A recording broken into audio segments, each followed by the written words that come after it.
muna tayo ng paksiw na ginataang tambakol.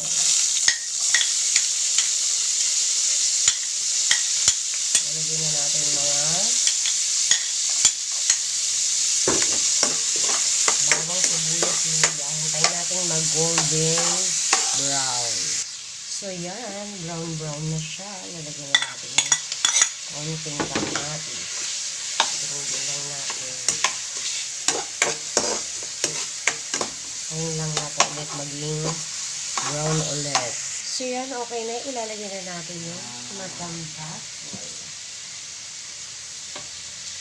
Both side.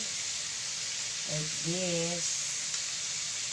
Put the fish there in the city char. First time ko po guys magluto nito, promise.